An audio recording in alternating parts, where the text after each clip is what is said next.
Okay, as always, I'll start right at the top of the hour.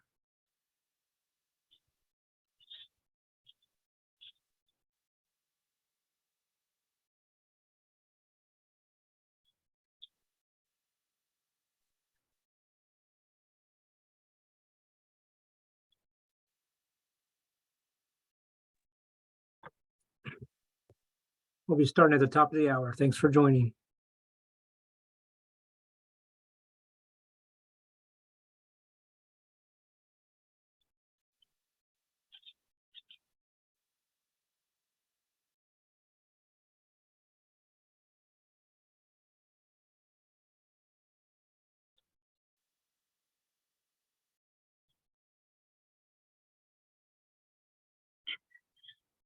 Hello and welcome to today's webinar about evidence-based trainings used in Native communities. My name is BC Echohawk and I'm a member of the Pawnee Nation of Oklahoma. On behalf of the Native Connections team and contracting officer representatives Maureen Madison and Jan Dunbar Cooper, I'd like to thank you all for joining us today. We encourage you to share your questions and experiences regarding today's topic, so please don't hesitate to use the raise hand function or chat box for comments throughout the session. Today, to open us up in a good way, is our grantee technical assistant, Elwood Pipestem. Elwood? Thank you. Father God, I come to you today to say thank you. Thank you for all things, Father God. Thank you for the opportunity for us all to be here. I ask that you watch over all of us, Father God. Watch over our loved ones, those in need.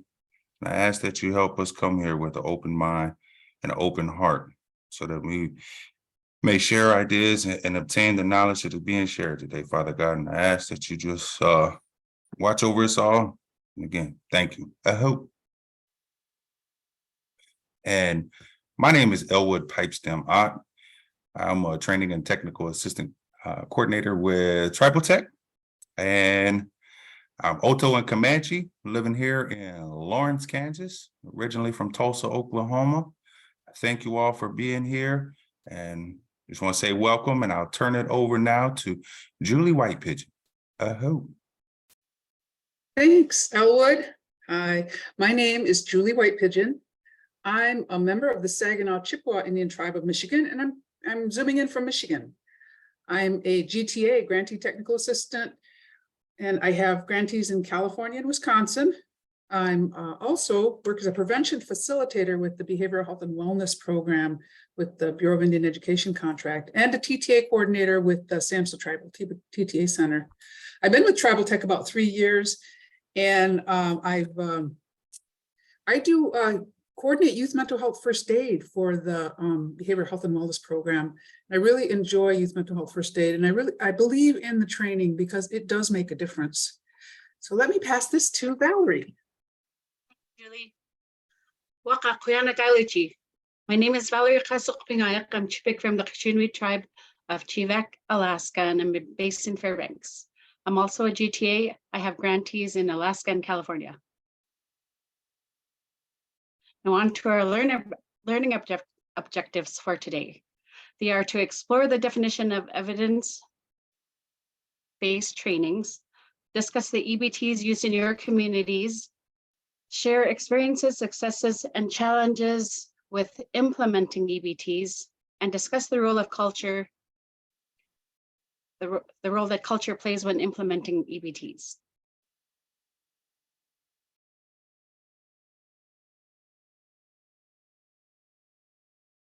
So SAMHSA promotes the use of evidence-based trainings. Evidence-based trainings are trainings and assessment methods grounded in and supported by research, demonstrating their success. And what does SAMHSA say about evidence-based? That we should use evidence-based trainings to help in our prevention intervention efforts. And that is important because these are trainings that have been developed and researched in the general population. Well, no, there are trainings that have been developed and researched in the general population that may not have been researched in indigenous communities. So how does evidence-based fit into prevention intervention?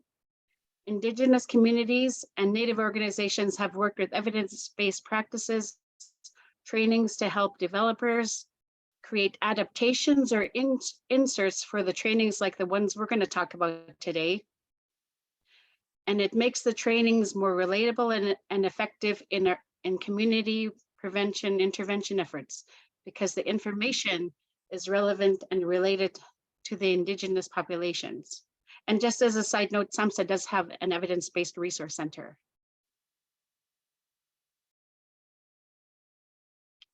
So we do have a chat question, and please write your responses in the chat.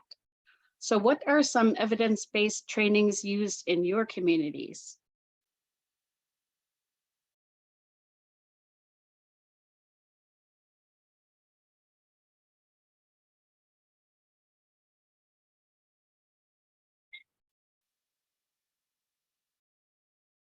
QPR. And that stands for question Persuade Before. We'll share more about that in this training.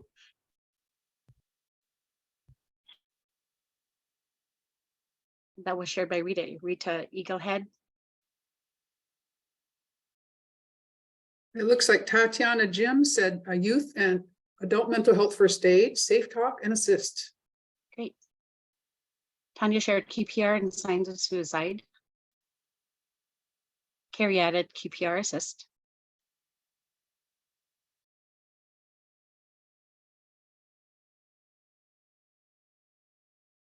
Priscilla put in here, let's see, Priscilla Collins said youth mental health first aid, QPR. Teen mental health first aid, oh, that's a good one.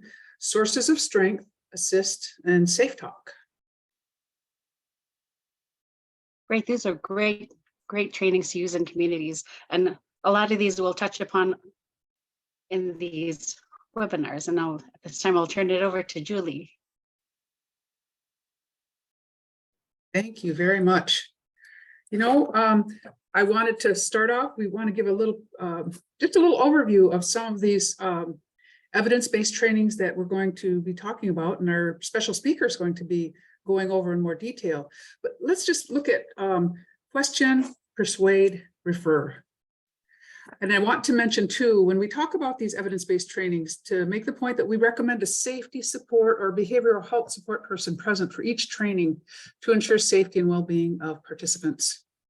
QPR stands for question, persuade, refer, which is also a suicide awareness training that teaches recognizing warning signs and how to connect them with resources within the community.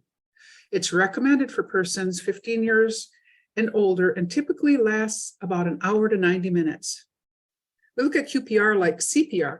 It provides information on how to respond to a suicide crisis and direct that person to proper care. There are typically 2 facilitators for up to 30 participants, but it could be delivered with one facilitator, excuse me. Right. And let me talk about the next one. And as I mentioned, I coordinate trainings for Tribal Tech for youth mental health first aid. And youth mental health first aid is intended for adults who work with youth, not the youth themselves. The purpose of youth mental health first aid is to increase a person's skills in identifying youth at risk, including signs and symptoms of mental health or crisis, or someone having suicidal thoughts, and to gain skills to intervene until appropriate professional help becomes available. With youth mental health first aid, we typically have 2 facilitators for up to 30 participants, and youth mental health first aid can be offered virtually or in person, and it does take about 8 hours to complete. I wanted to mention too that the National Council on Mental Wellbeing has rolled out a new youth mental health first aid for tribal communities and Indigenous peoples. It's an in-person youth mental health curriculum with cultural adaptations, and they just rolled it out this past year, and the age group is 12 to 18 years old for that one. So let me pass this to Elwood so he can talk about the next one. Thank you, Julie. safeTALK is a suicide awareness training that has an emphasis on safety alertness for everyone by tell, ask, listen, and keep safe. It is recommended for students 15 years of age and up, and has a taped resource to deliver the basic messages of safeTALK. It can run anywhere between 3 to 4 hours, depending on the participation of the attendees, and one trainer for up to 30 participants. Next is ASSIST. And ASSIST stands for Applied Suicide Prevention Skills Training. It is a 2-day interactive workshop that teaches suicide first aid and how to recognize when someone is having thoughts of suicide, as well as how to create a plan that will help keep them safe for now. ASSIST is offered for persons 16 years on up, and participants don't need any formal training in order to attend. 2 facilitators, up to 30 participants. How to do actual intervention by recognizing the signs is also an emphasis. Now, I'd like to turn it over to Val. Thank you. I'm just going to cover a little bit about what the Connect Postvention training is. The Connect Postvention training teaches how to coordinate a comprehensive and safe response to a suicide. Oh, next slide, please. It includes strategies for reducing the risk of contagion. It talks about the complexity of suicide-related grief, especially for different age groups.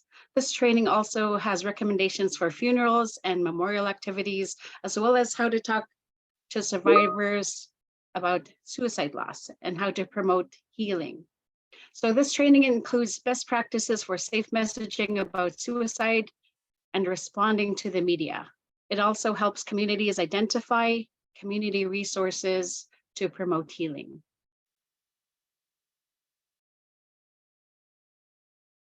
And moving forward, we're going to talk about a little bit about integrating culture.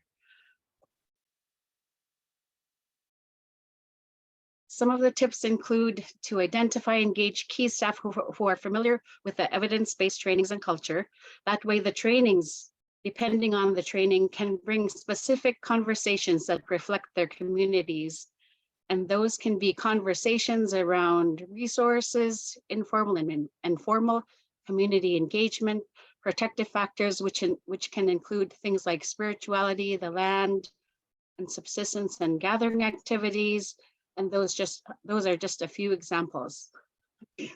Other tips include schedule a series of meetings to include specific cultural information for the evidence-based training. Invite traditional culture leaders to review and discuss the evidence-based training to make suggestions and recommendations. Identify images, stories, symbols, and media related to that culture that represent the community's view of wellness. And also utilize appropriate personal digital stories as they relate to behavioral health challenges such as suicide and substance misuse. You can also include things like songs, stories, and teachings that best relate to the evidence-based training content.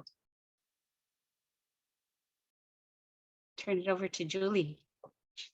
Right.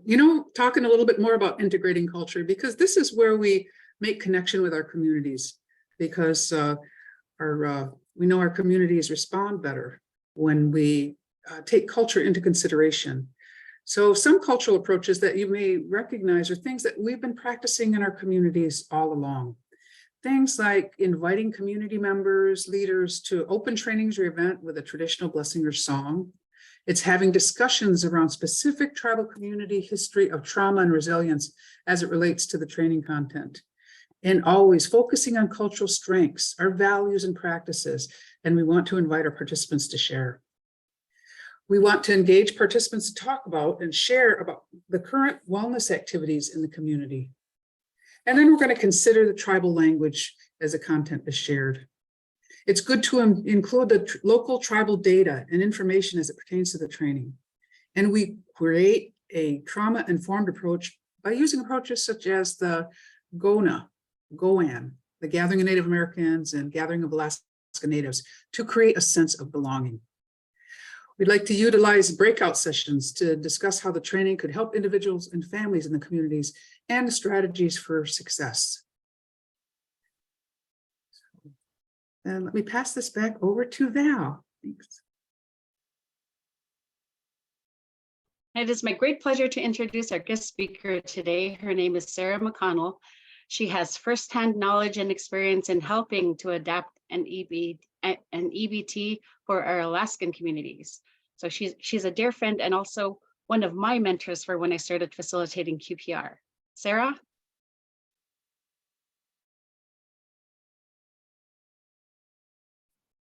I'm coming.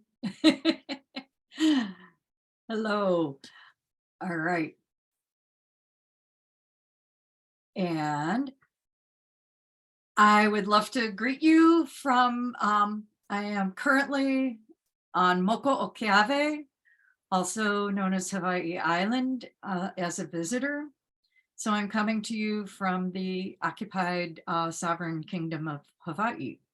I live and work in the land of the Lower Tanana Athabascan, and a lot of, almost everything of what I share with you today is because of Indigenous people who have educated me, trained me, shared experiences with me, laughed with me, and guided me for many years now. And so I acknowledge them, and I won't go through a list of names right now, but I acknowledge them for providing me with and sharing with me the information that I'll be passing on to you today. Thank you very much for a wonderful introduction from all of the Tribal Technical Assistance team. We'll be going into a little more detail, and I'll be focusing on language and or wording, use of data that is research or evidence-based, that comes from the people, from the audience that you'll be training, or from that location or region or tribe. And you always want to cite your source. As mentioned, relatable examples, cultural participant input on a topic or slides.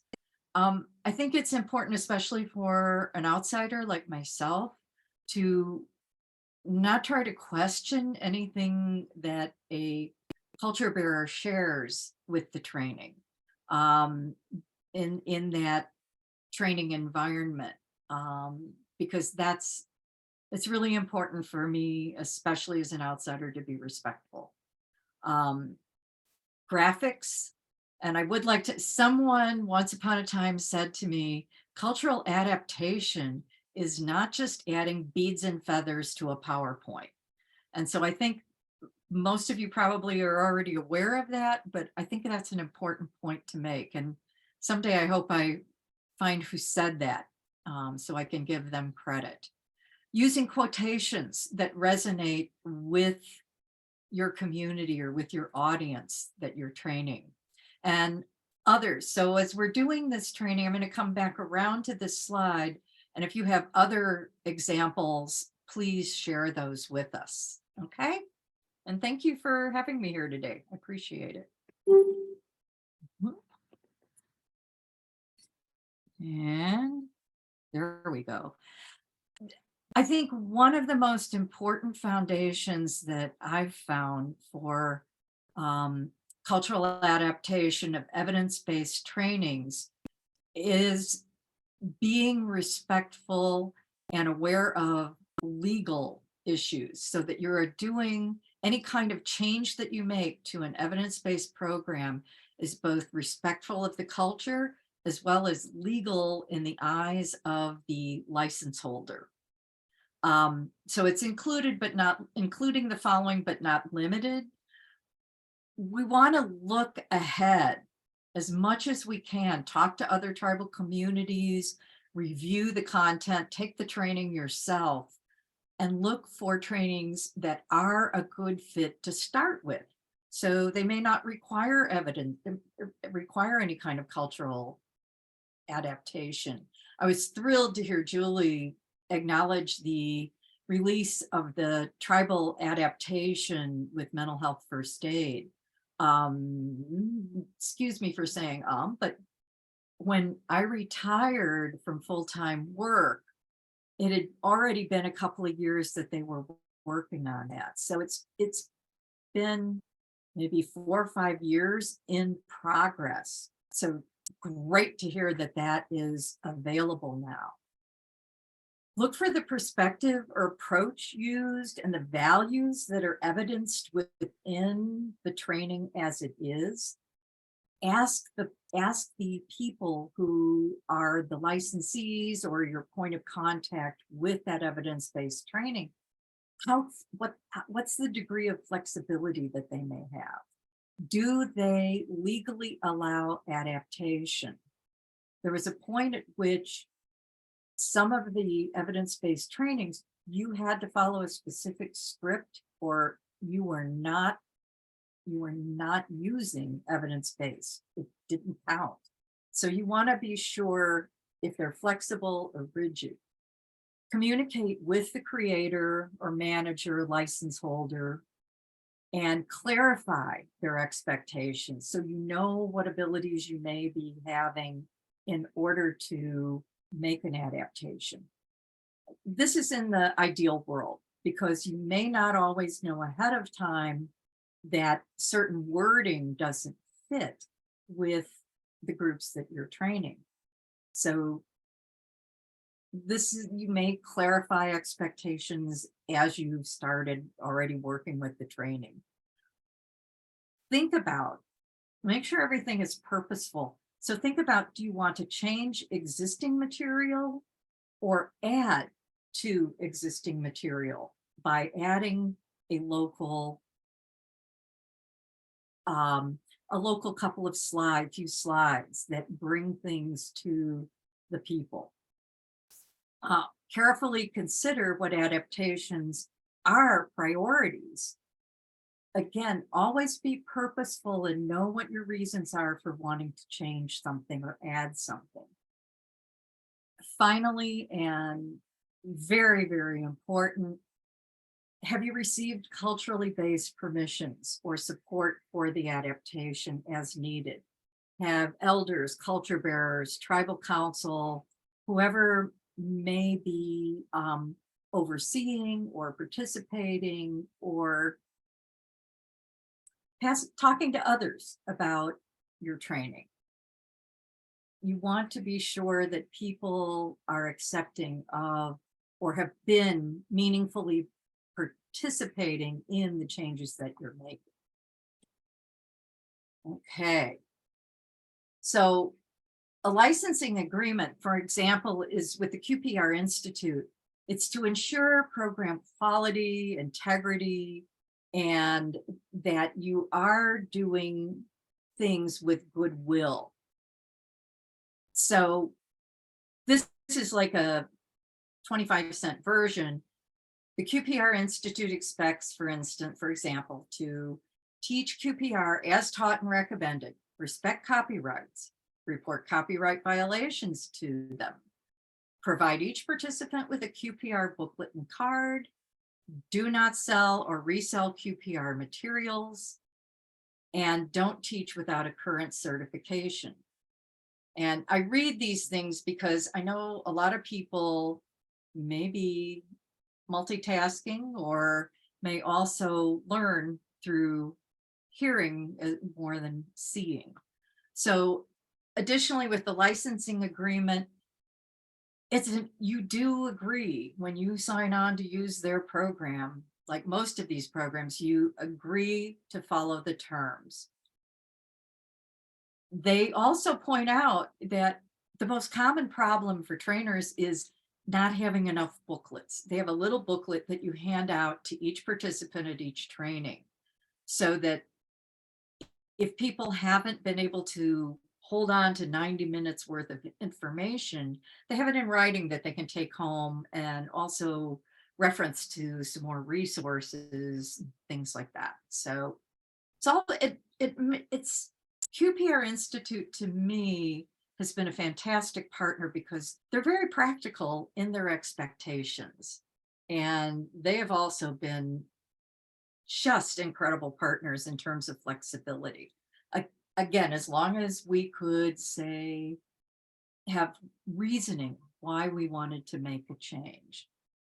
So the Alaska Gatekeeper training, Alaska adaptation of the QPR training is for the suicide prevention and the QPR approach. I'm glad Julie mentioned that it's like a CPR, because that means anybody can show up and take it. And I know they say ideally it's good for 15 and up.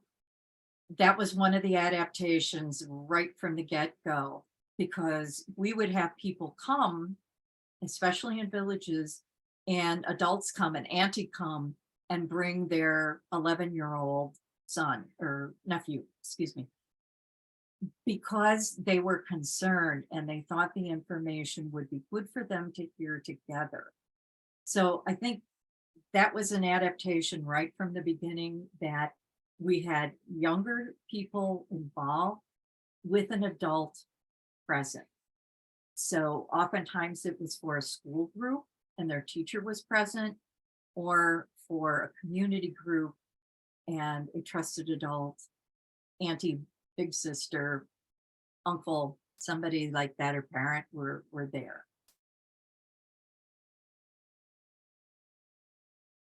They provide a preamble and disclaimer also. And I think the one of the key things here is that the training is designed to prepare community members, not providers, not professionals, but in addition to providers and professionals, it's for community members.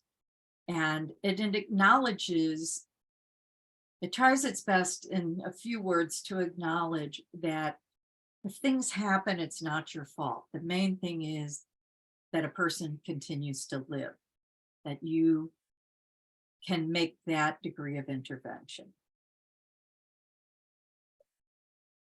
QPR also is designed to invite cultural adaptation from your audience, with a slide like this where you are actually, as the trainer, inviting from people a discussion about, among this particular group, among this particular community, what are the things that are barriers to us talking about suicide, either to say when we are having suicidal thoughts, or to talk about prevention. And some cultures, to talk about it is seen as inviting it. And so you get those things out on the table. And so from the beginning, this training is set up to invite cultural discussion.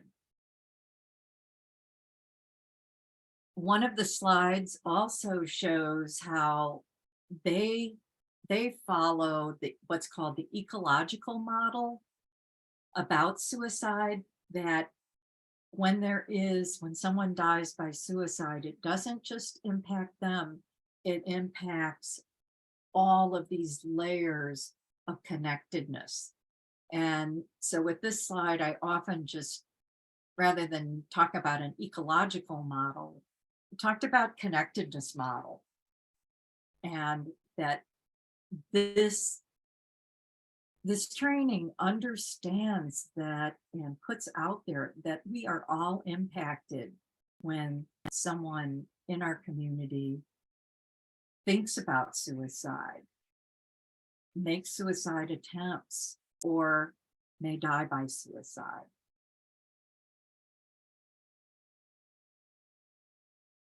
One of the things we did to adapt specifically to Alaska was we added statistics that we were able to get from the state, and where you get those in each state will be a different process and resource, but we were able to get state-specific statistics and update those. This is an old slide, of course, but update those as they were available. It also gave us an opportunity to talk about that while statistics or data is important information for us, but we never want to forget that these numbers represent people that we know and love and may have worked alongside, but that these are not just numbers. And it gives us an opportunity to talk about that briefly. Some of the things that we found in Alaska is examples of what the statistics told us that we could share with the groups that we were training. And of course, being strengths-based, looking at especially the Alaska Native elders being at very low risk, which was in stark contrast to the general population where seniors are at increased risk. This is a graphic that we used about the state. It was so important as we presented these regional numbers. It was so important to explain that these are done, the way that statistics in this case are done is per 100,000. We only have about 770,000 people. So that's only like 7, almost 8, but only 7 groupings of 100,000, but you've got all these regions. So that's a bit of a leap without going into a whole lot of detail, but reminding people of how the numbers are presented. This was the slide we were able to get in interior Alaska for the Fairbanks North Star Borough. It has some important things on here that we wanted to share with groups that we were training. For instance, that guns are the most common means of suicide. In some groups, if you have time, there is an opportunity to then address what kinds of prevention methods may be available, about gun safes and media campaigns to help people understand the importance of locking their guns, putting them to where they're safe from children or someone who may be feeling suicidal but not otherwise have access to the gun. Where are they kept? So the other thing is times of year, because in Alaska we have the long dark, and people tend to think that, oh, that long dark and the holidays of Christmas and New Year's, that those are the highest risk times. But data told us that the highest risks start in April, and for women, the highest incidence of death by suicide was in July, which still to me seems puzzling. We didn't, there haven't been studies to explain these things, but it works differently than what people assume. So that was an important piece to know. And the other thing that was really important was oftentimes in the mainstream population, they want to think that, or they think that suicide is a problem, or it's a Native problem. It's a problem of Black people. It's a problem of, anybody but themselves, or it only happens to older people.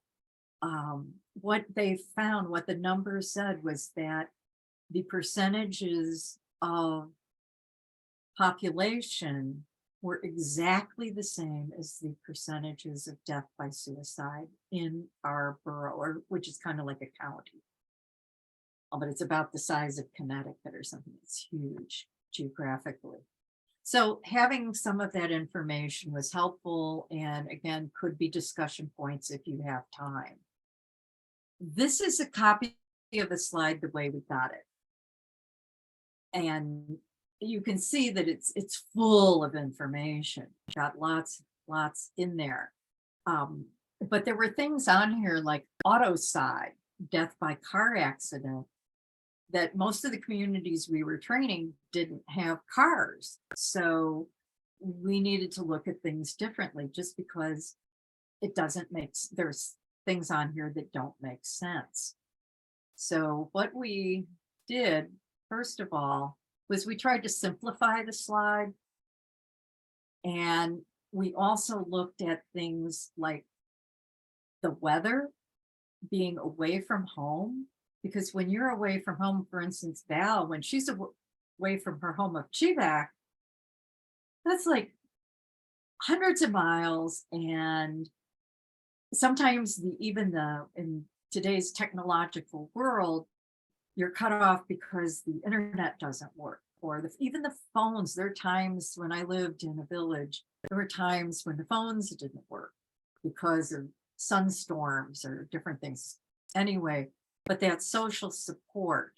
Also, where you look at biological factors, we were able to talk a little bit about epigenetics and intergenerational trauma. Some things that are more specific to tribal communities.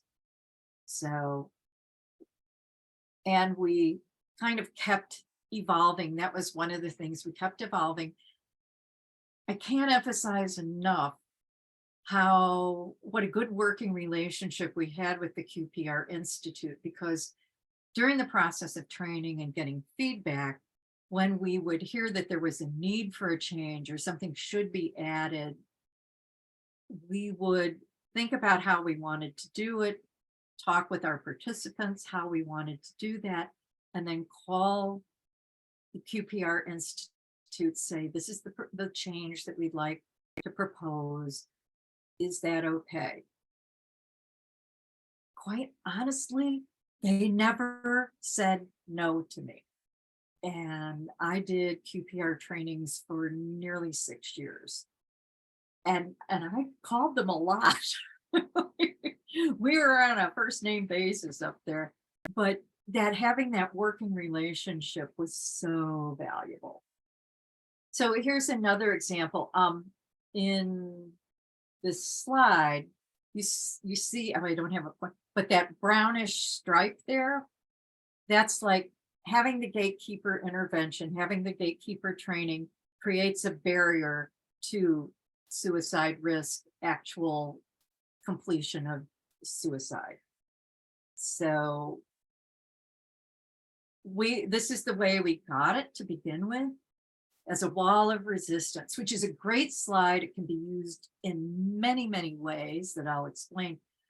But when we looked at it and kind of chatted with some of our participants, nobody's seen a brick wall in rural Alaska, maybe ever. Those are city things. And so we got permission to change the slide to be more like a wooden log cabin or something that reflected what people visually actually are familiar with. Also, the suggestions, the idea with this slide in the QPR training is that you have a big discussion about it. You talk about it and invite ideas from the participants about what goes on someone's wall of resistance and the protective wall.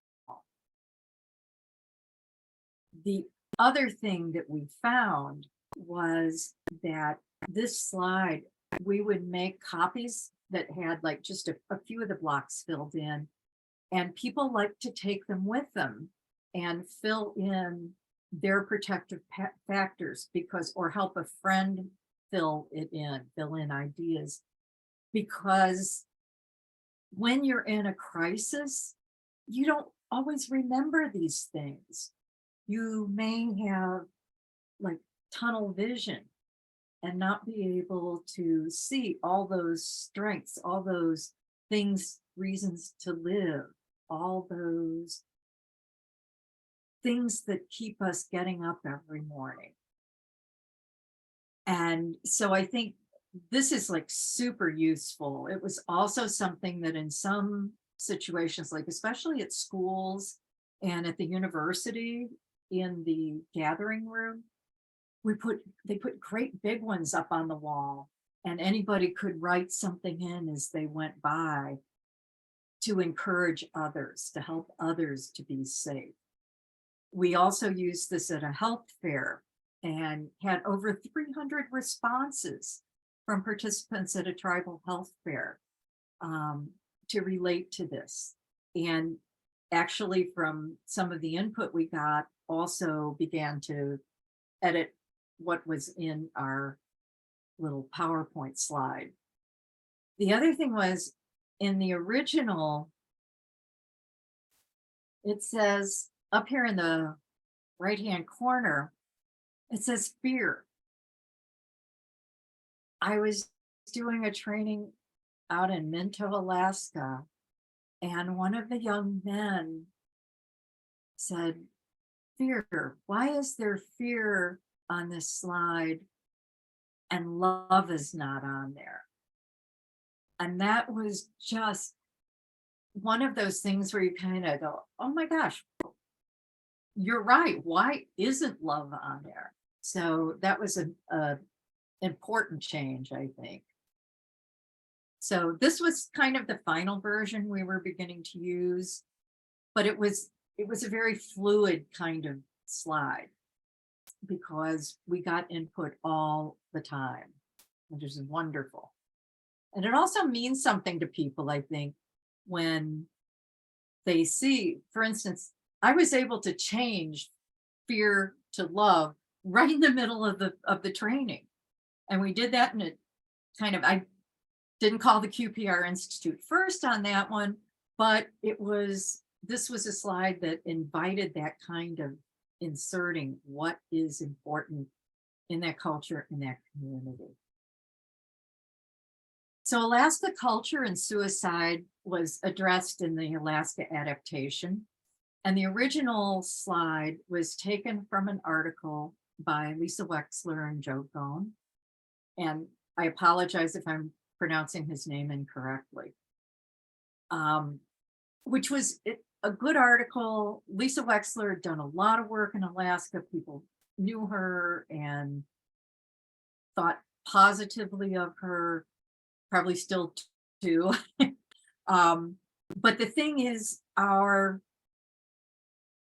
audiences would talk with me afterwards and say, this isn't quite right. This doesn't sit well with some of us. And so this was probably the slide that we spent the most time and discussion to try to get it to where it made sense. And also the slide is mainly intended for people from outside Alaska Native cultures coming in and doing trainings or interacting with Alaska Native people around suicide prevention. Excuse me again. The important thing that we learned, we changed the slide to this based on participant and culture bearer guidance to emphasize that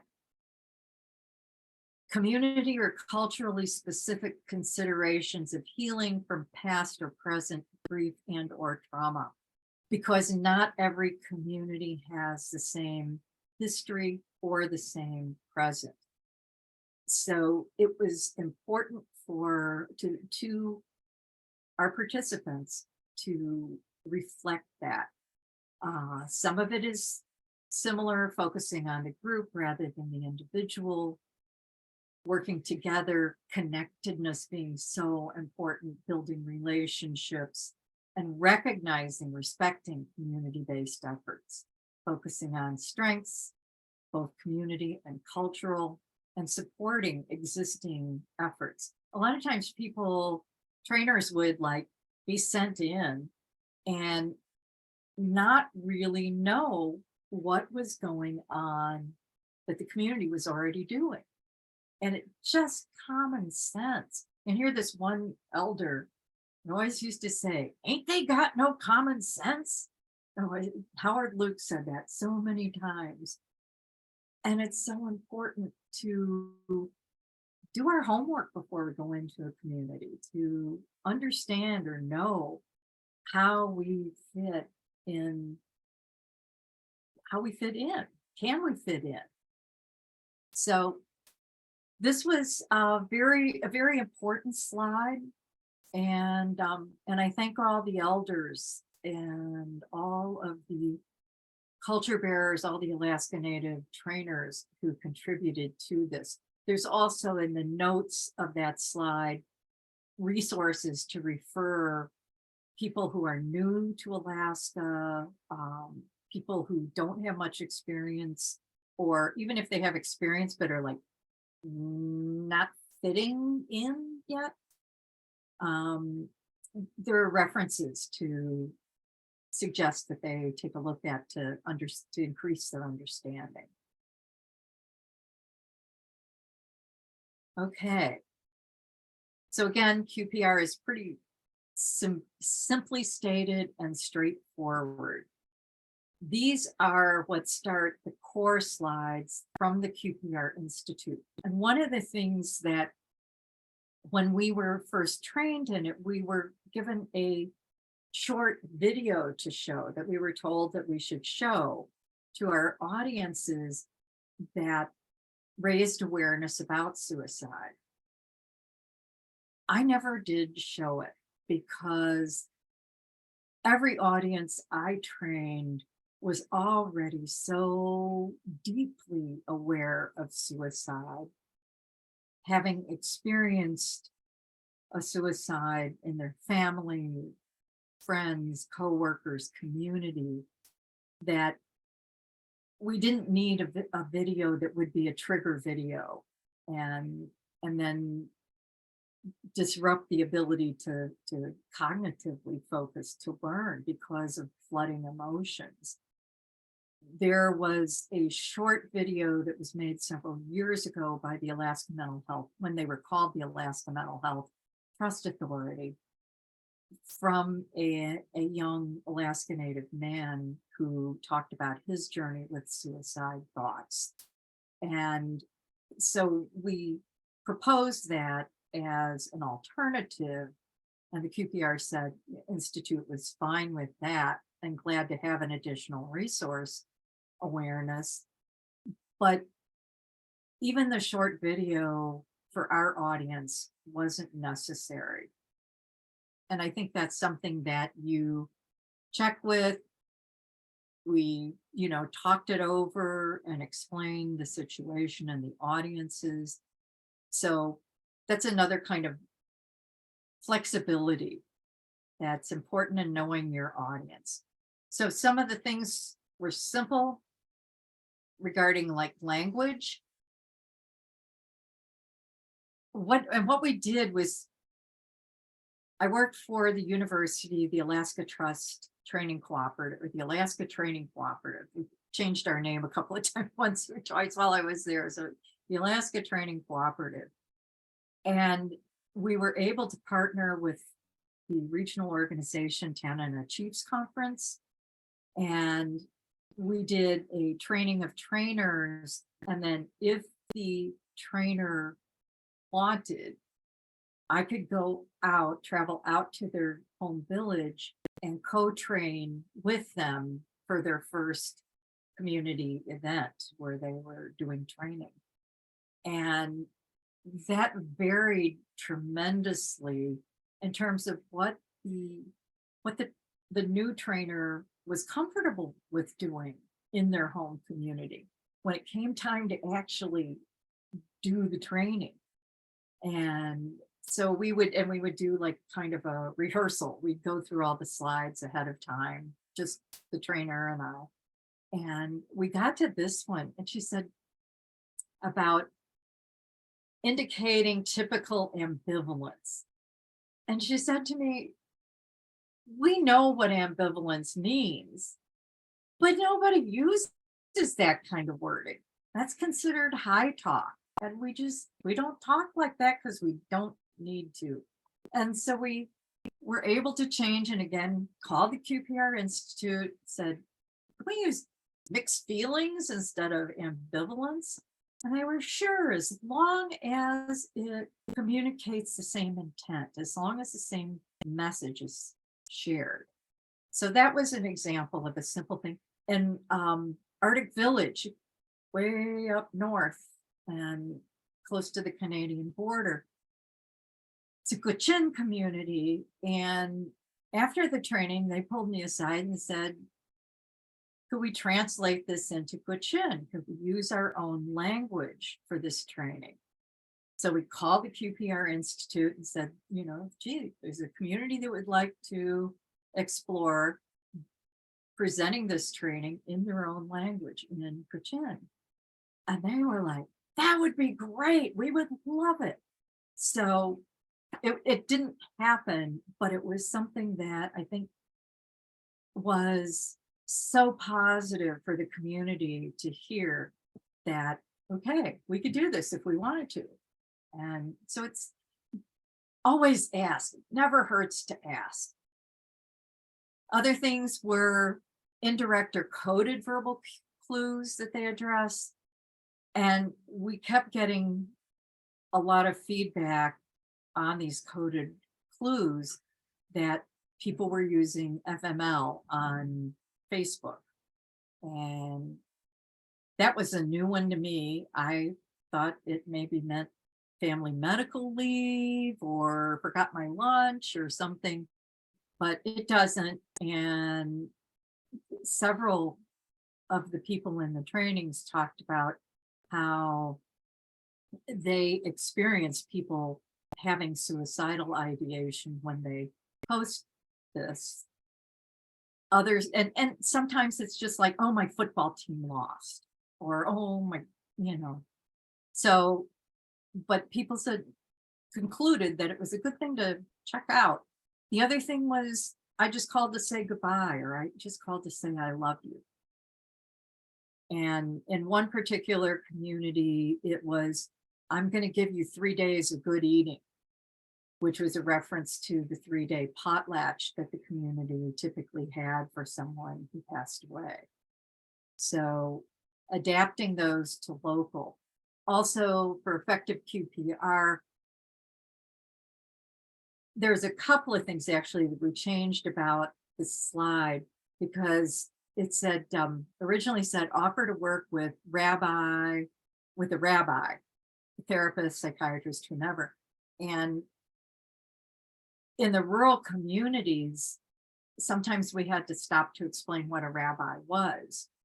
And in one community, there was one guy who was nicknamed Rabbi, but didn't really know what that was a reference to, a Jewish clergy person. So anyway, there was a bit of a change, and also following up with a visit, a phone call, or a card. If you mailed a card from Onondaga Pass, it would take probably a week to 2 weeks to get to the person that might live down the street. So stopping by with a bowl of moose soup or some berries, or, you know, offering to play snurts with somebody, card game, but being in touch some way, and that active reaching out was what we wanted to get across in a way that was actually reasonable for the community. This is another example of something we changed. This is a quote by Lily Tomlin, which is a perfectly good quote, but a lot of the people that I was training had no idea who Lily Tomlin was. And so there wasn't that connectedness or resonance that you're really kind of looking for in a quote like this that's close to the end of the training. What we did have was something from the Alaska statewide Suicide Prevention Council, which has a meaningful percentage of Alaska Native participants on the council. It was also very simple in saying that every life matters, your life matters, and you are not alone. Together, we can prevent suicide and save lives. We had people asking for this as a poster, which we didn't have, but you improvise. Val knows about improvising. We ended up doing the training with the crew boss, Alaska Wildland Firefighter crew boss training. And none of the technology worked. None of it. Everything just did not work. But we did our training anyway. We figured it out, and it was a very successful training. So you adapt.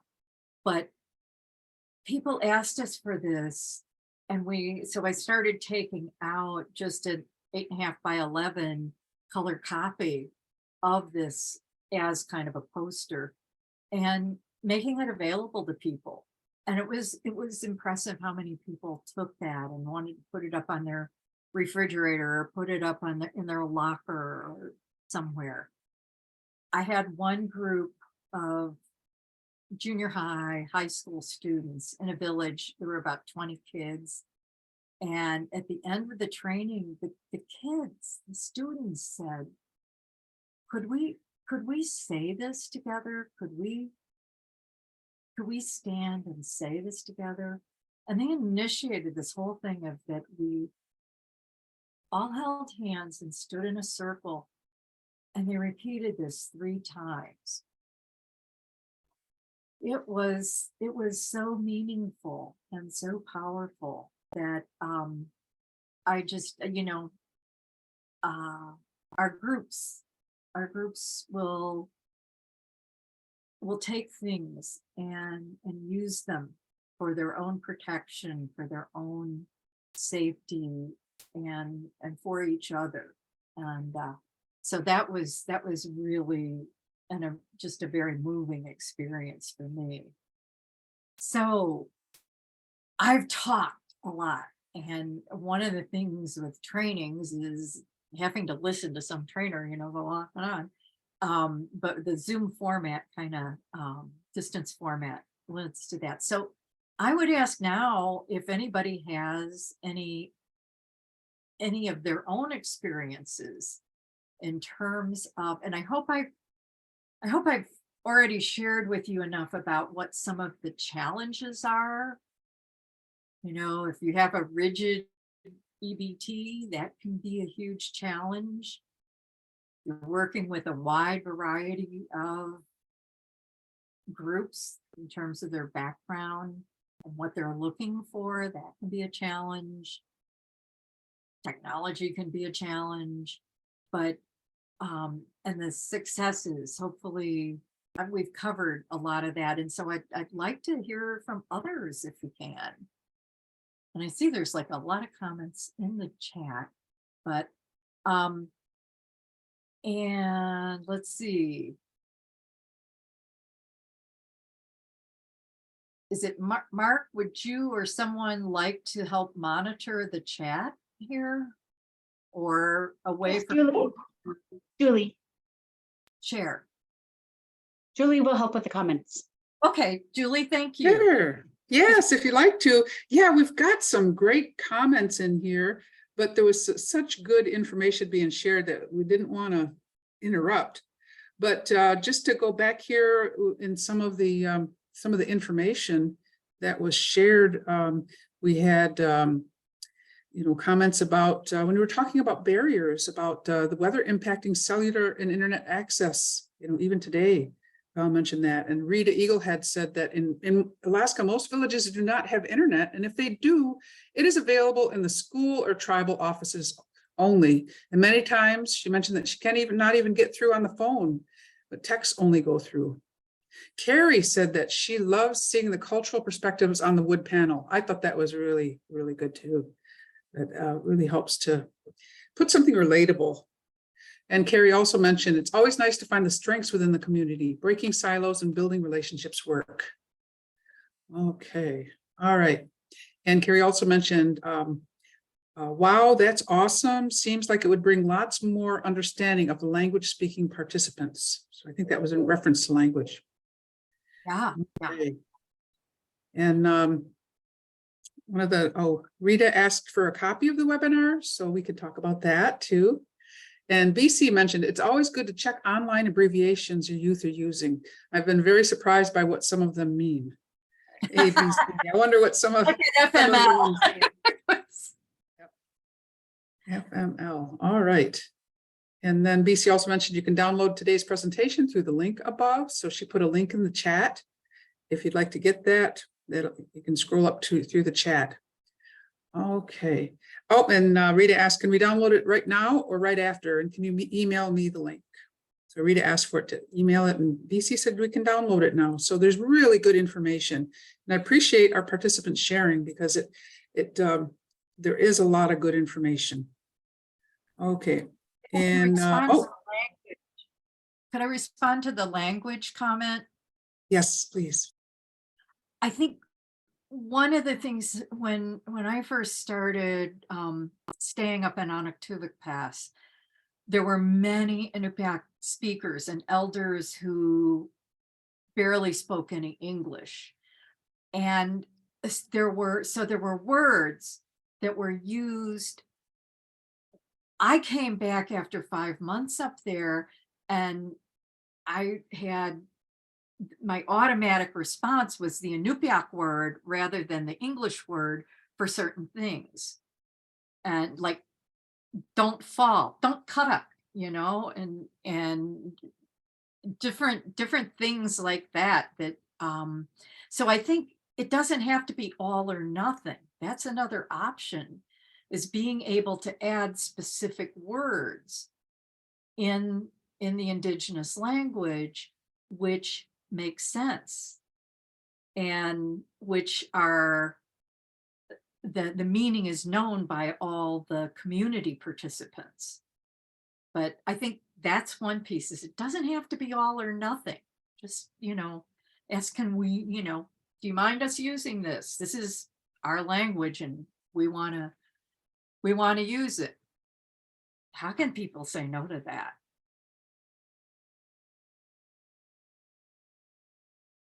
Go ahead. That's all. Let me share one more comment that was in the chat that was really encouraging. And that was Mitzi Lee said, sometimes when I provide a safeTALK or assist training, I wonder if the message of prevention really got a hold of the people. And then one day someone comes up to me and says, I remembered your training and I was able to help my nephew. Today he is still alive and I thank you for the training. Wow, how rewarding is that? I can respond to that too. When I started this job in 2013, and they had all these boxed evidence-based trainings, I wasn't sure I would even stay. I didn't like boxed trainings. I just had such bad experience that they may be evidence-based, but they haven't, like I think Val mentioned at the very beginning, that they haven't been researched with tribal communities, with seniors, with the variety of people that we are. And very shortly into my time working with QPR, I was in Fred Meyer's, which is like our Kroger's type shopping. It's our big shopping experience in Fairbanks. Anyway, a woman who I didn't recognize came up and said, "Oh, I'm so glad to see you. Thank you for helping. Thank you for saving my friend's life." And I said, wow, help me understand what happened, She was a community member. She didn't have a job or a role or a reason somebody told her to go to the training. She just heard it was happening and she was concerned about somebody. And so she came to the training. She was an auntie. She was a neighbor. She was a friend. And somebody called her. They had been drinking. They had called numerous people in the village, said, I just want to call, say goodbye. And most of the people reportedly hung up on her, said, call me back when you sober up. Oh, leave me alone. Don't call me late at night like this, or things that we say when we're tired or have had a full day or not feeling good ourselves. Anyway, she heard it differently. She went and got the health aide, community health aide, and together they went to the person's home to do a wellness check and found that that person had taken a potentially lethal overdose of Tylenol or something. Anyway, they were literally able to save the woman's life. And that I became like a QPR devotee after that. And actually, one of the reasons I even considered participating in QPR was that one of my tribal friends, that you all may know, Violet Burnham from Caltag, Alaska, who's worked with a number of SAMHSA grants over the years. Violet and I were talking one time and she said, I went to this really good training. I think it could really work for our tribal communities. It's called QPR. I think, what the heck? What's QPR? But it's, I think it's things like that's the evidence.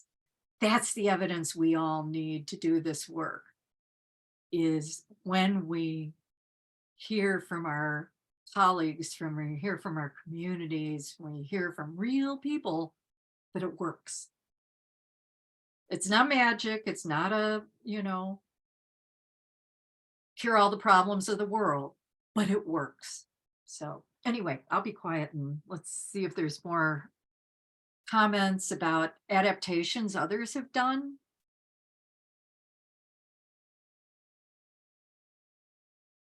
All right, it looks like our chat, we do have here about, yes, Carrie also mentioned, plus how many times have these trainings helped us? The frontliners who the community knows we work in these areas. What I mean is the people know who works in suicide prevention and think we are the experts. And so they will approach us with circumstances or situation. And the expectation is that we will know the answer. safeTALK training helped me with the community situations many times. And Wacy Weeks mentioned that I would love to connect with you all and learn more about the trainings and prevention initiatives you're all doing in Indian country. Our culture is evolving rapidly and we need to as well. And she put her email in the chat. Okay, all right. That would be back to you. Excuse me. That would be great if people can share any of these EBTs that they've used and that work, that resonate with your community, that are relatable.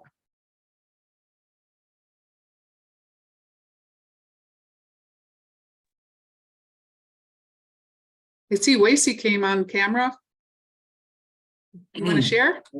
Yeah, my name is Wacy Weeks. I'm from the Rocky Mountain Tribal Leaders Council here in Billings. I'm back in the scene.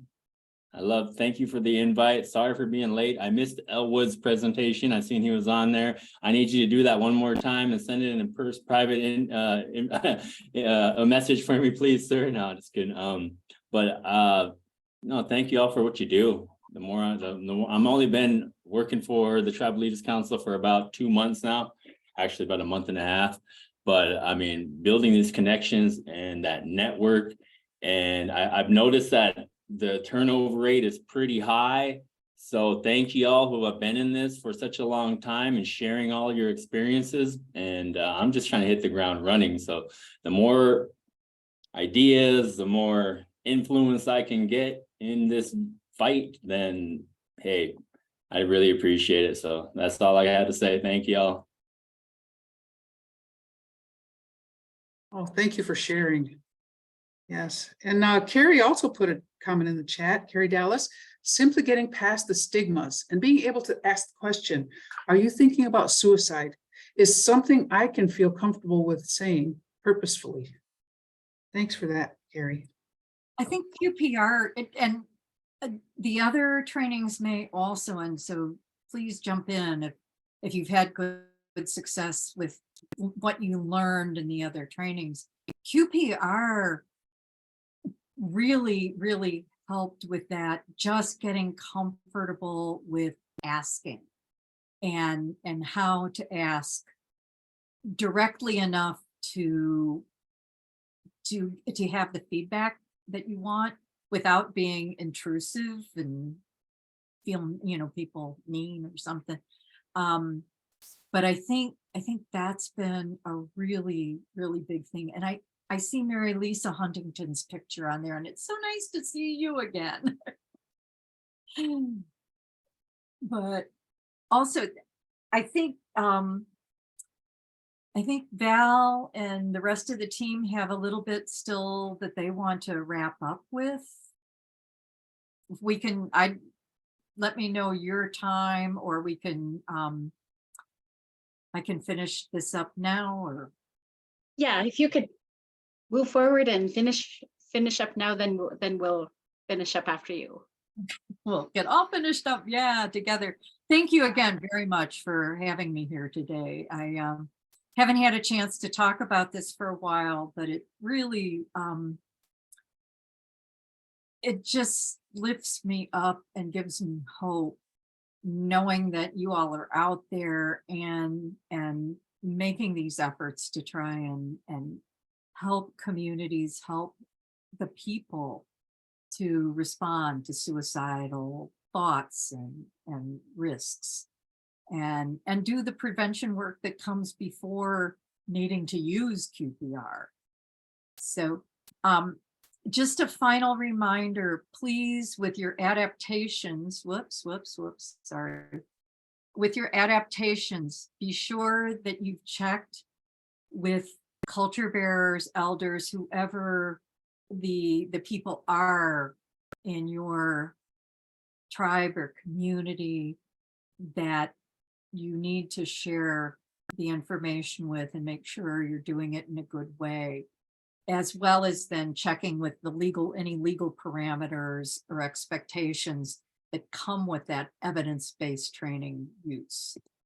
And what I don't know why I just thought about this, but also one funny thing that happened to us was that during firefighter season, when people were getting trained up for firefighting, a lot of people thought that the sign said CPR instead of QPR. Even though it said QPR, they saw CPR and they came, and then they were embarrassed to leave. But they yes. But they said this was so helpful. Even the people that show up by accident can be helped. Okay, and that's my final. Thank you very much. I appreciate the opportunity to share what I know or what I've learned and what's been shared with me, and I hope it's of some help to you. Thank you.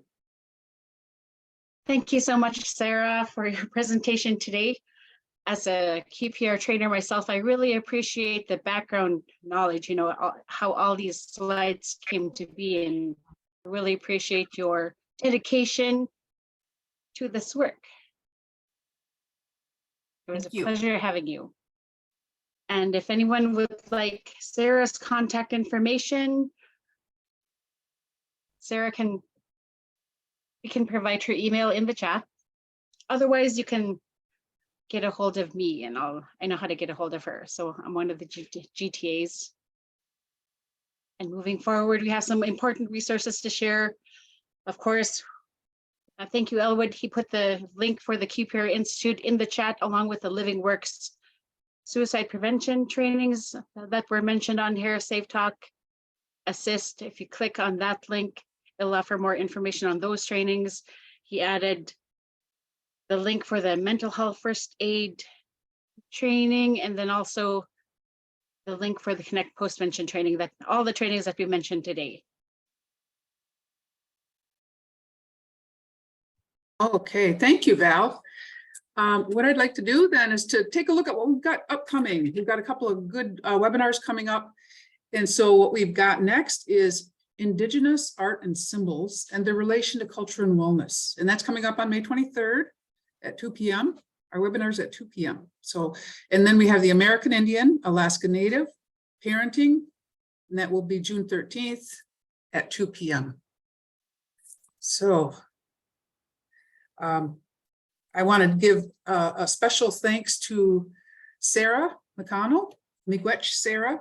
Thank you for joining us. Thank you for sharing your good information. And thank you to all of our participants, everybody that joined us, so that you had the opportunity to find out more about cultural adaptations, on how we can make these trainings relevant to our communities, because that's the key to relating to our people, is that we make sure that we touch on those things that are important to us. So Chi Miigwech for joining us. Thank you. And I appreciate all of you being here today. Thanks and have a great day.